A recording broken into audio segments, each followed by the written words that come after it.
Estamos de volta com o nosso Papo Livre, o papo com o Dr. Romeu Bicalho. Nós estamos falando sobre direitos trabalhistas, sobre toda essa coisa que está acontecendo no momento aqui, que é a lei da terceirização. Ele já falou no primeiro bloco justamente que há um equívoco na interpretação dessa terceirização. Tem muita gente dizendo que pode terceirizar tudo. No entendimento dele não pode, não é bem assim. E nós estamos falando dessas relações trabalhistas, trabalhador, empregado, patrão, empregado e tudo mais, que precisa passar por uma revisão. Vou dar um outro exemplo para o doutor aqui, por exemplo, a questão das férias que nós estávamos dizendo, que às vezes a pessoa não quer tirar 30 dias de férias, não quer tirar 10 dias, quer tirar 10 dias, é difícil de negociar. E vou dar um outro exemplo também que eu acho engraçado. Os sindicatos, e isso aconteceu na minha família, meu irmão trabalhava para um sindicato como jornalista. Num determinado momento, o sindicato dispensou o meu irmão, fez ele abrir uma empresa, uma individual, e contratou ele como empregado, como prestador de serviço. A gente chama de pejotização. Ou seja, quem está aqui batendo na porta dizendo que não pode fazer isso, é o primeiro a fazer. Você percebe? Onde eu digo para você que tem faço o que eu mando, mas não faço o que eu faço. Aí na hora de você querer negociar suas férias com o seu patrão ou um ajuste de horário de trabalho, ele vai intervir, dizer que não pode, vai ficar no pé do patrão. E aí é onde eu digo para você, se empreender já é difícil no Brasil por causa das taxas, dos impostos, das vistorias, das licenças. Aí quando chega você, às vezes, trazer o empregador também, o empregado também, você acaba pensando duas vezes. Então se eu podia ter 3 empregados, eu vou ter 1, vou ter 2. Sabe, aí que eu vejo que fica prefere a automação eventualmente do que... Né? Por exemplo, uma empresa que está passando por uma dificuldade, ela tem que reduzir em 50% a capacidade operacional dela. Eu imagino que se chegasse para os empregados e falasse, moçada, o negócio é o seguinte, a partir de hoje nós vamos trabalhar meio período, vocês vão ganhar meio salário, mas ninguém vai ser mandado embora. Não pode. Não. Vocês continuam com o vínculo. Eventualmente você pode, mas existem regras para essa negociação, então, e eu diria para você é muito difícil mesmo esse acordo, numa situação pretérita, pagar, exemplo, R$1.000, vamos combinar, vocês trabalham meio período a partir de agora e pagam R$500. A Constituição diz que isso poderia ser feito através de um acordo coletivo com o sindicato.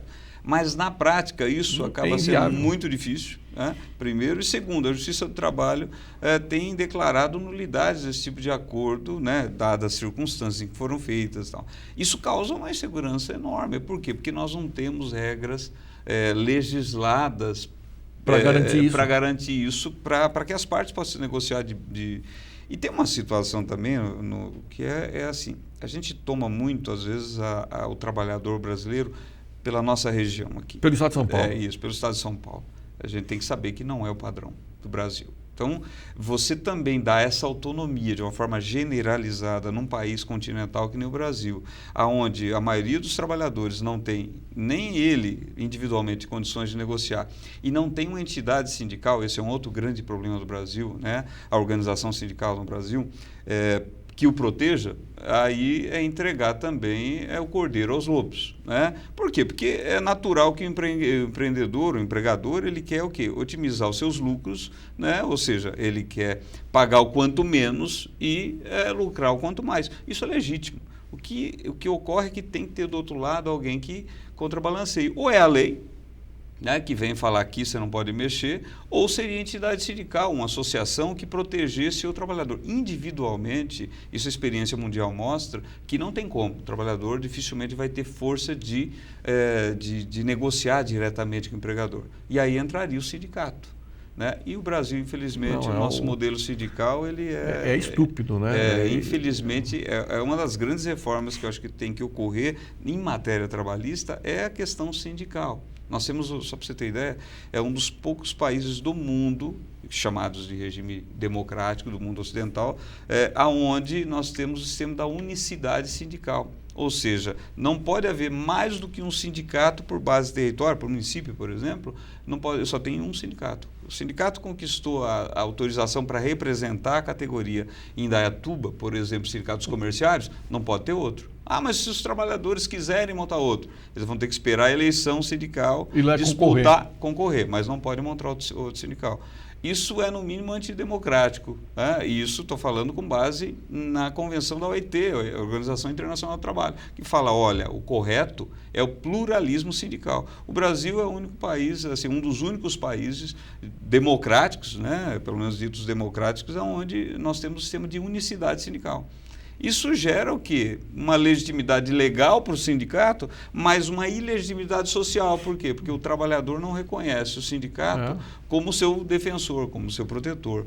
E eu diria para você, existem bons sindicatos, tá? Que protegem, que vão à luta, mas mesmo esses acabam sendo maculados por conta dessa ideia de que sindicato ele não serve para nada.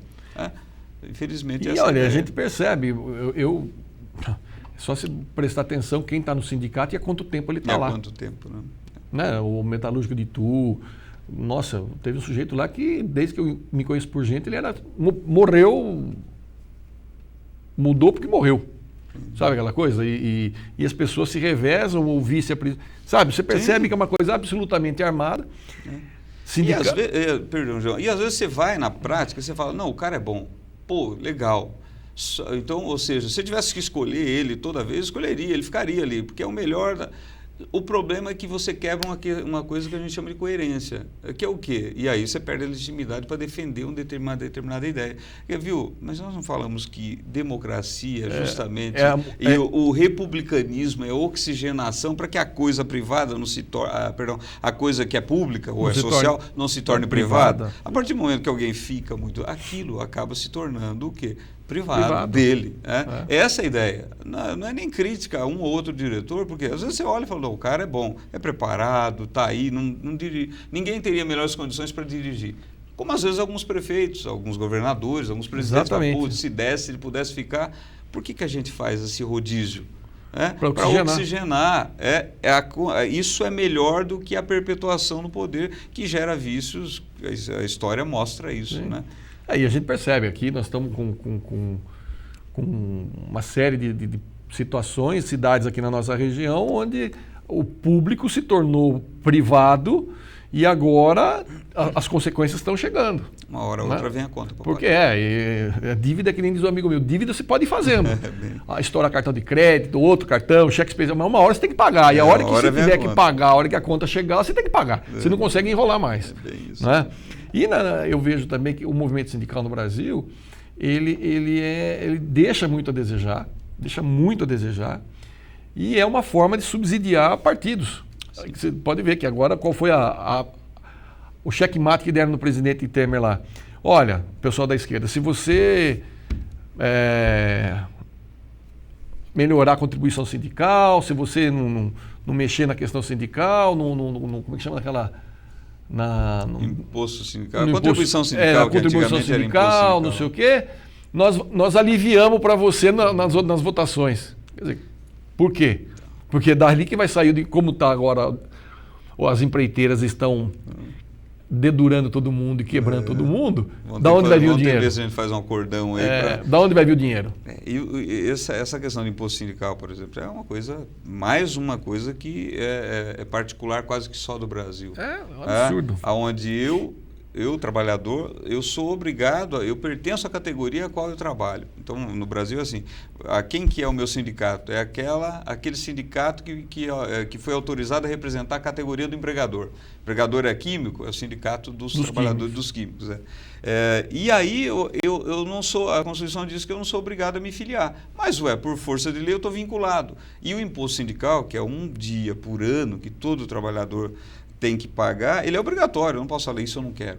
Todas as demais contribuições, assistenciais, confederativa, associativa, essa eu posso falar, essa eu não quero pagar. Mas a outra, eu tenho que pagar. Então, que liberdade sindical é essa, a qual eu estou obrigado a me atrelar a uma entidade que eu não quero e estou obrigado a contribuir com ela? Isso tem que mudar. Agora, isso já se vão 70 anos. Então, mais de 70 anos. Desde a CLT, vamos pegar da Constituição. Há 30. 30 anos aí, e foi opção legislativa do Constituinte, a unicidade sindical. Para você mudar isso, primeiro, dá um trabalho danado e olha lá se é possível através de emenda constitucional, há fortes juristas dizendo que isso não seria possível, seria necessário uma Constituinte, né? Nossa. Ou seja, difícil. O que os tribunais estão fazendo? Eles estão fazendo uma espécie de Justiça do Trabalho, tem feito uma espécie de pluralismo sindical às avessas, de uma forma diferente. Eles têm fracionado algumas atividades, falando, olha, para esse setor da empresa, devido à especialidade desse trabalho, pode-se montar um sindicato só para ele. Ou seja, a Justiça do Trabalho, mais uma vez, atuando no vácuo do legislador. Do legislador, e numa situação que eu diria, a Constituição não permitiria, talvez, mas aí, diante do contexto social que clama por uma mudança, e aí você acaba criando um monstrengo. Por quê? Porque você não consegue definir quem que é o sindicato que representa realmente aquela categoria, o que gera insegurança jurídica. O empregador hoje ele vai montar um negócio e eu vou falar, viu, cuidado que você pode pertencer ao sindicato A ou B, dependendo da situação, porque o regramento nosso sobre essa matéria sindical é muito, muito mal regrado, tem muitas falhas e aí você fica no vácuo da interpretação, à mercê da interpretação dos tribunais. E aí tem um ditado que diz que você não sabe o que sai, né, de cabeça de juiz, e não sabe mesmo. A circunstância, o caso concreto, trazem elementos ali para aquele caso que o juiz vai ter que analisar, ponderar, e aí ele dá uma decisão lá que muitas vezes não vai agradar nenhum lado nem outro. Não vai. Romeu, nosso tempo está se esgotando, quero agradecer demais a sua participação aqui, foi ótimo, muito bom, um assunto que está, no momento, está pegando. Sim. E acredito que deu para dar uma luz na cabeça de todo mundo. E vem outras vezes, porque, como a gente sempre diz, é um assunto que tem muito a se falar e as pessoas precisam entender que não é só ficar à mercê do que está acontecendo em Brasília. Se a gente se movimentar aqui também, agilizar, ir atrás das pessoas para quem vocês votaram, mexer com o seu vereador, com o seu prefeito, para que eles mobilizem. Ou seja, tem que haver uma mobilização a partir da informação. Assim, o momento atual é um momento de ebulição social, então a gente tem que tomar muito cuidado com essas reformas. Por quê? Porque às vezes uma das partes não se mobiliza, não consegue se mobilizar. É isso. Então, no momento agora, quem está se mobilizando, em matéria trabalhista, me restringindo só a esse tema, são os empresários, que são mais organizados, têm as suas grandes organizações, e eu percebo que por parte dos trabalhadores, salvo um ou outro movimento, essa mobilização não está ocorrendo. Isso é muito perigoso, porque você pode chegar ao outro extremo do pêndulo, né? Então, o ideal é você achar o meio termo. A hora que você tem os dois extremos, você tem o extremo onde só tem direitos trabalhistas, o empresário não consegue empreender por conta disso. Ou você tem um outro extremo, onde só tem direitos do empregador, aí você volta a um nível de exploração de 50 anos atrás, coisa que já não acontece em países civilizados, onde o bicho pega também. É verdade. Porque a gente paga a conta daqui 10, 15, 20 anos de novo. E a gente fica nesse vai e vem que o Brasil passa, volta e meia, de recessões, enfim, de crises econômicas, sociais, enfim, de toda a ordem. E a outra agora é a questão da aposentadoria também, que está de ponta cabeça. Essa vai ser uma outra Essa confusão. É uma outra que está aí, eu acho que vai ser aprovado, e, enfim, com consequências que muita gente não compreende. Você vai explicar para alguém que é necessário talvez uma reforma previdenciária por conta de um sistema que vem lá de 1940, quando a expectativa de vida era 45 anos e hoje passou para 78. Perceba, a gente foi reformando ao longo do tempo, mas ainda é um sistema que não atende a uma demanda. Mas para você explicar isso para a pessoa leiga, diante de um contexto social de corrupções que se fala em bilhões, é tudo bilhões. O momento agora é meio complicado para fazer reforma, mas é o que está. É o que tem aí. Romeu, obrigado mais uma vez pela participação. Você aí de casa, muito obrigado pelo carinho da sua audiência. Eu fico por aqui, a gente se vê no próximo encontro. Não desligue, TV Indaiá tem mais programação rolando na telinha da sua TV. Fique com Deus e muita paz.